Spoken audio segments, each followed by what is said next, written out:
Hey everybody, good morning. Prepper Nurse One here. It's 9:15 in the morning. Rain came in last night, and obviously it's still raining, so that's not a terrible thing. I wanted to take you over to Jimmy's here and show you the progress that he made on his place. And so we're going to walk over here. But much needed rain. We definitely needed rain. It has been extremely bone dry. So to actually have some rain coming in here is not a bad thing at all. Alright. So, alright. All the insulation that he had in here is now up. He needs a little bit more.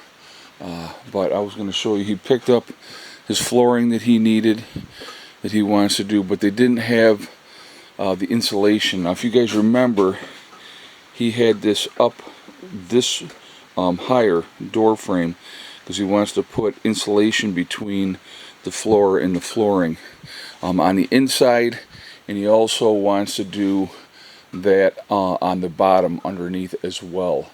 But what he did here, okay, so he has gone in the ceiling R45, so he's really insulated this well. You can see he's got all the furring strips on here. He's got the vapor barrier on the walls. Now the reason that the front part isn't done yet, he's got to figure out what he wants to do wiring wise, so that's why he didn't do up here yet either. So he's trying to, you know, he's got the other stuff set up, but he's got to get his box in and everything else. So he was waiting. So the plan was to get up to this point. So obviously he ran out of insulation, but a lot of work went into this, and you know, it's like I said, R45 in the ceilings, and it is all Rockwell, all the Rockwell insulation. So, you know, with everything up there, it's going to make it really, he's going to have himself like a little igloo in here when it's all said and done. But yeah, he worked hard, and you know, then again, he besides putting the vapor barrier up in here, when we were working on the woofs layer, he put the vapor barrier up in the woofs layer.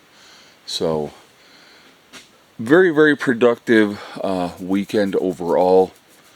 You know, Jimmy got to work on his place. Jamie was working on his with his son, and then you know, we had Mark made a lot of progress this weekend. Rob made a lot of progress this weekend. You know, we had Roy got his building in last week.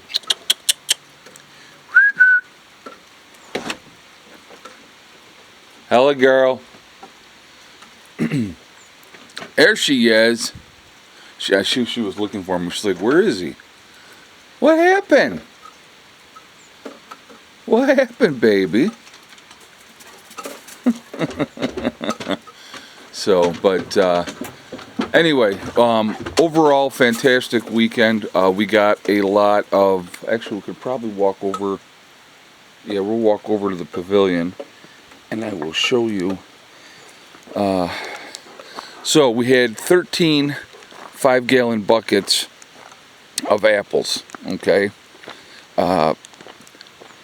Probably could have organized it a little bit better as far as how we were coring the apples and how we were, you know, getting them mashed down and all that. That was a little bit of a mess, and that's partly my fault. My colanders that I had, I think they're still in New York, so I didn't have those here, and you know, so it was just, but you know, we improvised and we got things done as much as we, you know, as we could from that perspective. But we did applesauce, we did apple butter, and then we also did scrap apple jelly.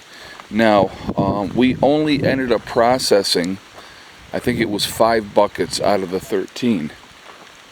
And so I know that Sandy took 6 buckets with her. to finish.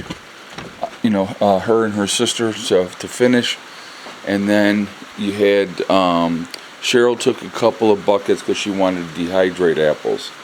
So, but over here is some of the applesauce. They were going to do more applesauce when they got back to their place.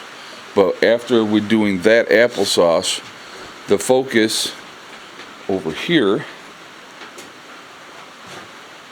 was to make apple butter. And so that's what, no, I think that's applesauce there. Okay, hold on. Here we go. There's apple butter. I don't think those big ones were apple butter. I'll have to call Sandy and ask her. But with that, and then here is apple jelly, scrap apple jelly. So really excited about that, I'll be honest with you. I'm actually going to take one of these inside with me. But we got 2 dozen of the apple jelly, and then there's apple butter. I don't know if this is all apple butter in here. Like I said, I'm going to have to ask Sandy again. I don't remember. I know that's applesauce over there. So I'm thinking some of the bigger ones might be applesauce. So, but anyway, really productive.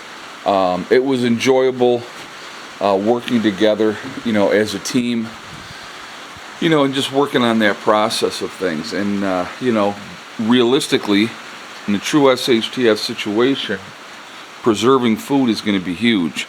So, we're going to be definitely using cans and canning jars. And, I have a bunch here already. When I make my next trip to New York, I have a bunch of canning jars in New York that are going to come back with me on this next trip back to West Virginia, so that they're here. I can store all those canning jars.